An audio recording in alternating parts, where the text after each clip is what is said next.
Muy buenas noches de nuevo, son las 9 en punto de la noche, ya tenemos la información, así que vamos a buscar el análisis. España sigue en el ojo del huracán, sigue siendo portada de todos los medios, sobre todo los británicos. Enseguida hablamos de esos desmentidos que llegaban desde el propio Fondo Monetario Internacional y también desde el Ministerio de Economía. Publicaba, decía este diario en su edición digital, que España estaría negociando un crédito con el Fondo Monetario Internacional de 300.000 millones. Como les decía, noticia desmentida desde ambos organismos. Voy a saludar a los expertos que me acompañan esta noche. Pablo Gaya, muy buenas noches. Hola, ¿qué tal, Marta? ¿Qué tal todo? Bien. ¿Bien? Bien. Hay que decir que está bien porque si no, directamente nos suicidamos. Desde luego que sí. Porque es todo triste y cabreante. Yo creo que es cabreante, es una cosa... Frustra mucho la situación actual, Eduardo Castillo, ¿verdad? Sí, muy buenas tardes. Es cabreante, indignante, la verdad, asistir a este vapuleo que nos han dado, donde, bueno, al parecer ya no puedes encontrar más justificaciones financieras porque, en fin, ya todo se ha explicado y sigue el vapuleo. Entonces, acaba de resultar un poquito frustrante también. Y enfadado está también mi querido Gustavo Matas. Muy buenas noches. Muy buenas noches. Yo hoy vengo provocador. No es para menos las declaraciones. Ya. Lo que pasa es que hoy hace aproximadamente 6 meses que tenemos un nuevo gobierno, digamos que escogimos por mayoría absoluta, ¿verdad? Y una oposición con una buena parte de votos que venía de 2 legislaturas de gobierno. Y yo me pregunto si todo lo que está ocurriendo, que desde luego me parece abominable y que todos los de siempre están tratando de hacer leña del árbol caído, hablo Financial Times, Wall Street Journal, en fin, las declaraciones de Mario Draghi, etcétera, no estamos dando demasiados motivos para que así sea desde la parte que a nosotros nos corresponde, ¿no? Entonces, contra lo que es mi espíritu habitual, que es jovial y optimista, estoy un poquito harto, pero no solo de lo de fuera, sino también de lo de dentro. Vamos a escuchar las voces de los protagonistas. Ya lo saben, Mario Draghi tiene 2 cargos. Uno es el gobernador, presidente del Banco Central Europeo, y otro es el presidente de la Junta de Riesgos Sistémicos Europeos. La verdad es que cuando se pone uno y otro uniforme, la dialéctica y el discurso cambia bastante. Esto es lo que decía sobre Bankia. Los países, los supervisores nacionales, primero subestimaron la importancia del problema. Entonces salen con una primera evaluación, a continuación una segunda, una tercera y a continuación una cuarta. Y esto ha sido la experiencia en todas partes y esa es la peor manera posible de hacer las cosas. Pues ya le hemos escuchado, no va a sacar la manguera, no va a comprar deuda española, pero sí que tiene palabras, o mejor dicho... Sí, de ánimo. A la labor, a la forma, al modus operandi de la nacionalización de Bankia. Sí, pero bueno, es que todos los países cometen sus errores, ¿no? Yo he dicho ya más de una vez que Goldman Sachs ayudó a mentir a Grecia y de nadie se acuerda de esto, ¿no? Y hay bancos que han generado grandísimos problemas, ¿no? Parmalat hizo una jugada muy fea en Italia. O sea, si podemos sacar un montón de casos... Si sacamos trapos sucios, podemos sacarles a todos. Entonces ahora este señor se ensaña con nosotros, dice cosas, bueno, que parecen obvias, pero no es lo que dice, es cómo lo dice. Y ya no sé la intención con que lo diga. Yo ahí ya no quiero entrar porque quizás sería avanzar demasiado, pero realmente, ¿cuál es el objetivo de este señor? ¿Restaurar la confianza o hundir al país? O sea, ¿qué consigue generando un estado de opinión tan negativo? ¿Ayudarnos? ¿Ayudar a la zona euro? ¿Ayudar al Banco Central Europeo? Pues yo creo que no. Creo que no, porque al final lo que consigue que es quitar el foco de las narices de España, o sea, de Italia, y ponérselo a España, que es lo que creo que han hecho algunos italianos en los últimos 3 o 4 meses. Y lo han hecho muy bien. La prima de riesgo, el bono italiano estaba por encima del 7 largo en diciembre y ahora está bastante más relajado que el español, son 80-90 puntos de prima de diferencia y bueno, oye, italiano es precisamente un pozo de bondades. Bien es verdad que la deuda privada es mucho menor, pero la situación financiera del país no es mucho mejor. Y desde que les cambiaron forzadamente a sus gobernantes, no a través de unas elecciones democráticas, no se ha vuelto a hacer ningún tipo de medida de ajuste, que aquí estamos todavía por hacer, sí, no hemos en empezado función todavía. de lo que ayer nos dijo la Comisión Europea. Sí, sí. Entonces es importante saber que exactamente todo el establishment financiero europeo gobierna Italia por decreto ley y en el Banco Central Europeo hay un italiano que venía de Goldman Sachs, me parece.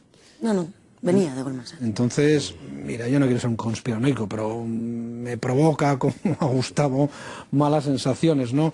Yo lo que digo es lo siguiente: la confianza es determinante en los mercados financieros, y si se pone el foco en algo es precisamente para mover ese algo, y si se mueve ese algo hay alguien que se puede enriquecer.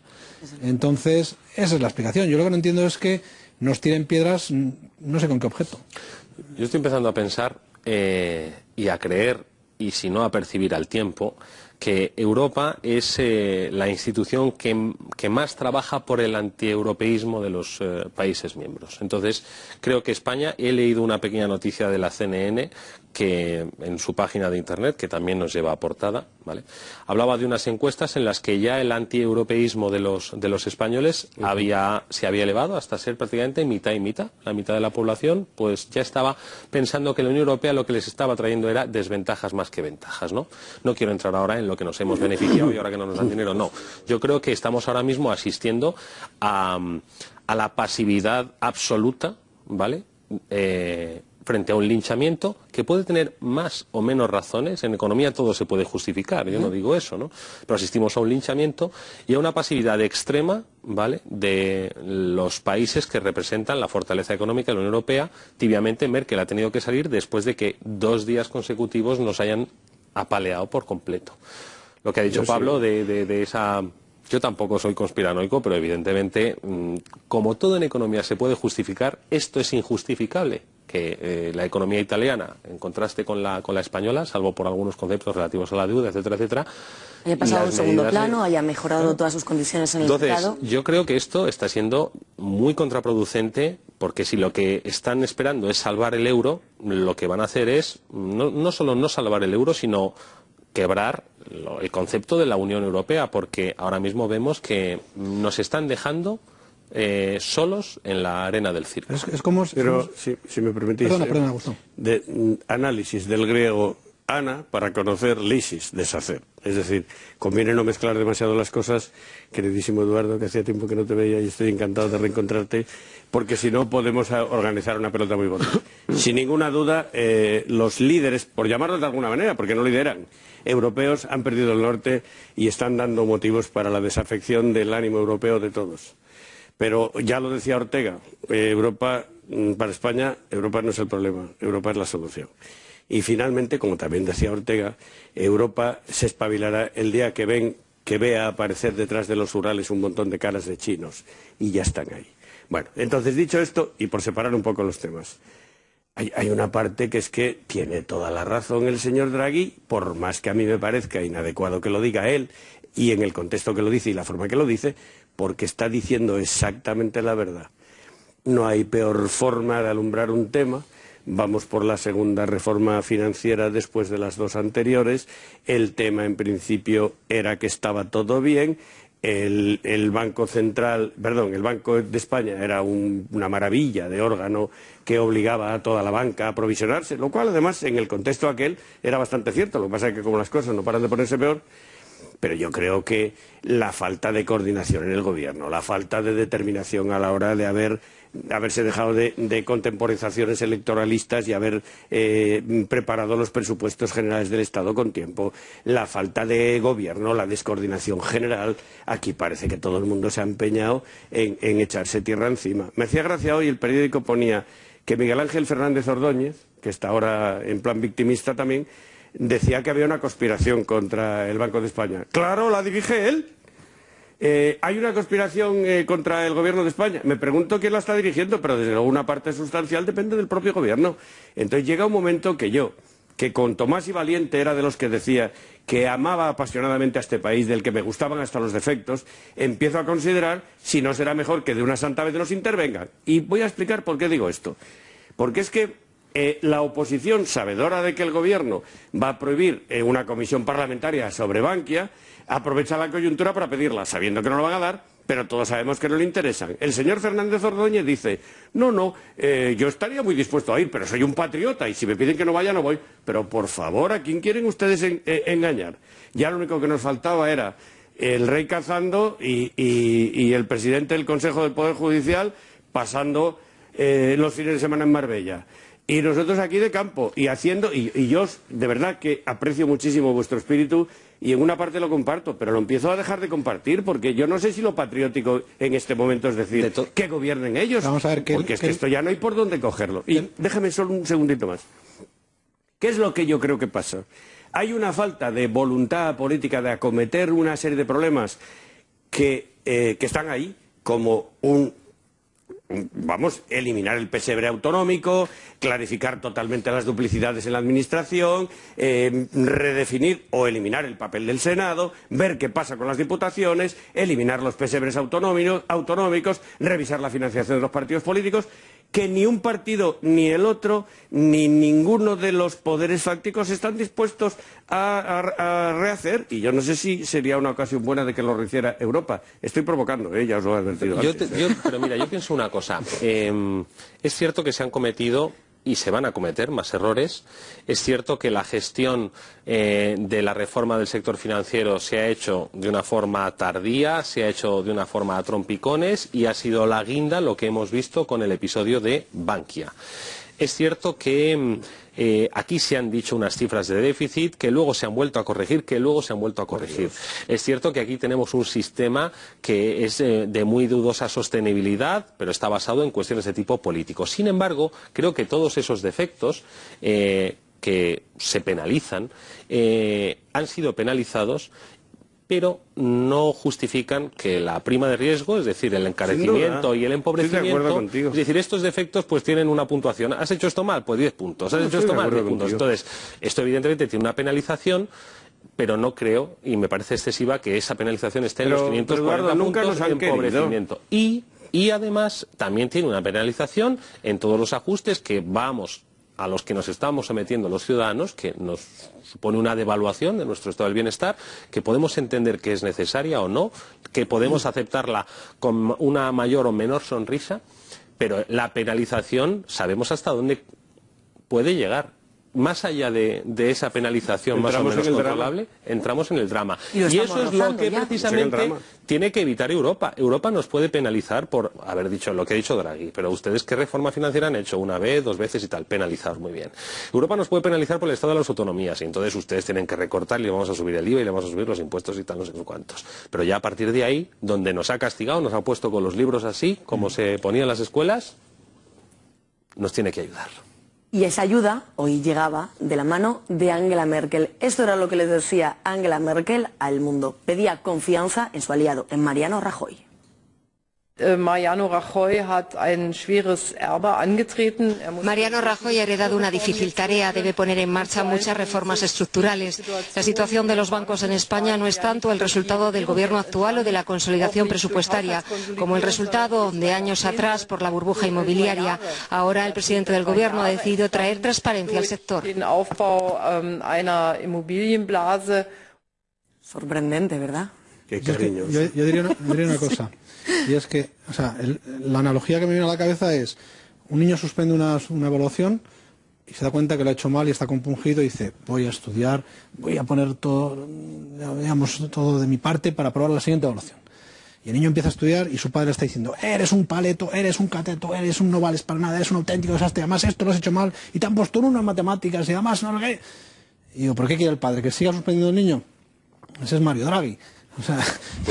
Pero vamos a ver, España ha hecho una ley de estabilidad presupuestaria, ha hecho unas condiciones laborales bastante más rígidas. La profecía autocumplida, ¿no? Que decían. Llevamos años hablando de la reforma laboral y el PP lo ha hecho en 3 meses.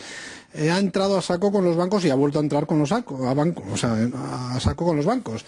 Se están haciendo cambios sustanciales. Hubo una reunión de política financiera, juntaron todas las comunidades y se llegó a un acuerdo bastante importante a la hora de controlar la deuda de las comunidades y de que las comunidades centraran el tiro. Y eso se consiguió y fue una reunión bastante importante que habría que mencionar. Se han dotado 30 y tantos mil millones de euros para dar una línea del ICO que se pague a los proveedores y se elimine esto. Joder, pero bueno, yo es que ya no sé qué quieren que hagamos. Entonces, si el alumno está progresando adecuadamente, viene el maestro y le pegan con la regla en la cara, no estás progresando suficientemente, tienes que hacerlo mejor. Pero bueno, ¿qué pretende el profesor? Es que aquí está sacando la regla y azotándonos todo el mundo, no solamente el profesor, los compañeros, por complementar, el tutor. Está bien, es que por complementar un poco lo que decía antes respecto de la falta de liderazgo y la falta de consecuencia de las políticas europeas. Sí que es verdad que lo primero que dice el mandato del Banco Central Europeo es que se cuide la inflación. Pero además de eso dice que se fomenten las políticas de la Unión Europea, fundamentalmente las estructurales ligadas al pleno empleo y a la estabilidad financiera. Entonces, ¿por qué demonios siempre que hablamos del Banco Central Europeo nada más nos acordamos del mandato, eso sí, preferente y primero de la inflación y nos olvidamos de esto? Y luego que se pongan ahora muy puristas y muy estupendos diciendo que el Banco Central Europeo no puede comprar bonos en el mercado secundario, pero si lo han estado justificando hasta hace 2 días y además es perfectamente justificable dentro del... Y además consiguió relajar las primas de riesgo tanto la italiana como la española. Absolutamente, según lo hizo. Entonces, yo esto de verdad que no lo entiendo muy bien. Claro, una unión monetaria sin una unión fiscal, que encima tiene fuertes desequilibrios entre los países y encima de eso le ponemos un mandato de que cuides la inflación y no te preocupes del crecimiento, lo raro es que esto no haya estallado antes. Entonces hace falta una redefinición del papel de Europa y yo no sé, a ver qué hace François Hollande, porque esta señora que acabamos de ver lleva bastante tiempo con oportunidades de haber hecho un papel de liderazgo en Europa y está haciendo manifiestamente un papel de liderazgo en Alemania, muy preocupada por las elecciones alemanas y muy fiel a su ideario, que hace muy bien en ser fiel a su ideario, pero la política es pragmatismo y es el arte de lo posible. Entonces, ¿dónde están los líderes que nos van a ayudar a salir de esto que empieza a ser, estoy de acuerdo con Eduardo, dramático? No sé, yo creo que tenemos... es que no quiero ser tan pesimista, pero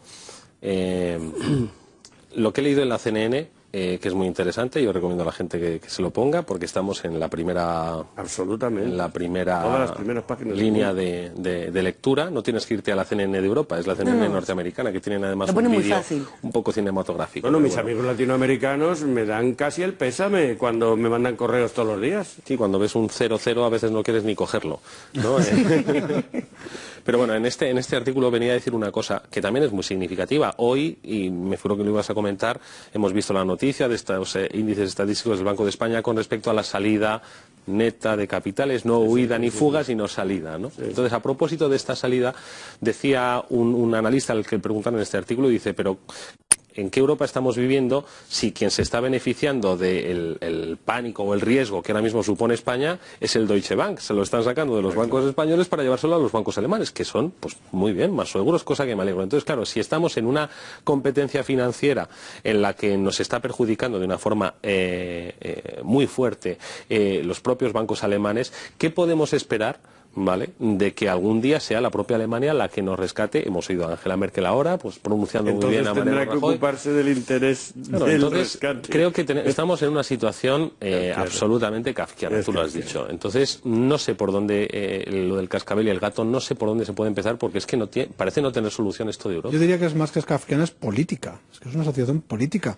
O sea, que hay intereses políticos detrás. Ya no es una situación de mercado, que pueda haberla, y que haya condiciones de mercado que hagan que el mercado evolucione en un determinado sentido que interese a determinados agentes, pero es que yo creo que son políticos. Es pura política que está determinando que haya determinados países que funcionen y otros que no funcionen con características semejantes, y que en las agendas políticas de algunos países hay un mandato y que se esté cumpliendo y otros no son capaces de defenderlo, como el nuestro. Entonces nosotros no tenemos la fuerza de defender nuestro mandato político. No hemos tenido ni voz internacional durante 7 o 8 años, hemos desaparecido del mapa y ahora mismo estamos intentando recobrar el terreno perdido, económicamente hablando, o sea, en la gran resaca de los últimos 7 o 8 años o 10 años, o los que sean. Pero es que además hemos perdido empuje político. Entonces, políticamente no estamos defendidos, no tenemos... y el foco de atención está en nosotros, literalmente, porque no nos defendemos. Hoy eran muchos los que se preguntaban por qué hemos ido a hablar con el Fondo Monetario Internacional. Desde el propio gobierno han defendido que esta cita estaba marcada en rojo con el calendario antes de todos los últimos acontecimientos que han sucedido. Pero ¿cómo no vamos a hablar con el Fondo Monetario Internacional si en Europa se nos están cerrando todos los días todas las puertas, si cada día alguien nos regaña, alguien se mofa de nosotros, nos cae una bronca casi diaria? A mí lo que con su reflejo en el mercado. A mí lo que me preocupa, Marta, de eso es, uno, hombre, no podemos, hay determinados medios y determinados sitios que ponernos a esperar algo de ellos es inútil, ¿no? Luego, adoptar la posición, yo me acordaba estos días del hidalgo aquel de Bienvenido Mr. Marshall, que no recuerdo el nombre del hidalgo, aquel que venía a decir del dólar y la esterlina quieren atacar la peseta negándonos gasolina. Yo digo a los anglosajones, meteos donde os quepan petróleos y carburantes, que no andaban en camiones los caballeros andantes, ¿no? Como diciendo, ¿para qué necesitamos? Nosotros somos el imperio, por el imperio hacia Dios, seremos pobres, pero no. Esa postura es un estereotipo, pero los estereotipos son verdades estadísticas. Entonces, andamos por ahí por el mundo sin pedir las cosas de forma clara, siendo demasiado arrogantes. Yo, como comparto todos los defectos de los españoles, lo puedo explicar muy bien. Ahora, ¿cuál es la consecuencia? Que no paramos de dar... yo, cuando les veo, y hablo de este gobierno y del anterior, cuando les veo por Europa, echo de menos a algunos personajes que antes andaban por allí con cierta soltura. Si es que hasta en los gobiernos de Franco teníamos mejor gente en Bruselas. Si es que ahora va uno por ahí y dice, acordaos de Zapatero, era patético verle en las cumbres, siempre en una esquina, pensando en pasar desapercibido, apurado porque no se atrevía a hablar con nadie. Y ahora Mariano poniendo esa cara que pone cada vez que él considera que ha dicho algo ocurrente, que todo el mundo ya le conoce la seña de las 31 y los duples. Entonces... De verdad, tenemos unos dirigentes que son patéticos. Yo de verdad lo digo en plan provocador, pero con un fundamento. Yo no sé si estaríamos mejor en manos de un funcionario de Bruselas tomando decisiones basadas en las ayudas percibidas y cortando por lo sano la falta de capacidad de los políticos españoles para ponerse de acuerdo, que en manos de los políticos españoles que, guardando esos intereses políticos, entre comillas, no se atreven a poner el cascabel al gato. Y fíjate, incluyo, y termino, hasta la propia Rosa Díez, que lo único que está pretendiendo es arrimar a las cosas su sardina y tampoco es sincera con lo que dice. O sea que las consecuencias de la solución que tú planteas estaría, por ejemplo, esa fuga de capitales que hemos visto. Pero ¿quién va a querer, Pablo, invertir en un país que está rescatado? Cuando tienes 200 países que funcionan económicamente muchísimo mejor que España. Evidentemente, esa supervisión tendrá efectos. Pero vamos a ver, España es un país que sigue exportando y no ha perdido cuota de exportación en los últimos 6 años. No, lo ha ganado. Leñe, que hay empresas que han comprado otras empresas importantes fuera de España y que es un país que ha crecido y se ha desarrollado empresarialmente fuerte en los últimos 10 años. Tampoco seamos aquí masoquistas. Entonces, ¿qué es lo que hay que hacer? Pues defender nuestros argumentos con solidez, y la cara de Rajoy yo no sé qué cara pone, pero vamos, a mí me parece una cara muy normal. Entonces, te voy a mandar un vídeo señalándote el gesto que pone cuando dice qué ocurrente está. Y siempre pone el mismo gesto, cruza un poco así. Angela Merkel la ponía peor y, y ya sirvió Berlusconi que ha sido meterme con ella. Ya, con el único que no me meto de momento es con Hollande, porque le tengo dejado un crédito a ver qué hace. Ya hacemos mal metiéndonos con ellos. Es que no hay que meterse con los políticos. Y fíjate, si salen fuera, que hubiera que hacerlo, Pablo. Yo es que de verdad que salgan fuera no. Durante estos primeros 6 meses de gobierno he estado callado porque me parecía lo honesto. Pero sinceramente en este momento empiezo a pensar que lo patriótico es echarles en cara el desgobierno en el que nos tienen metidos. ¿Pero qué desgobierno?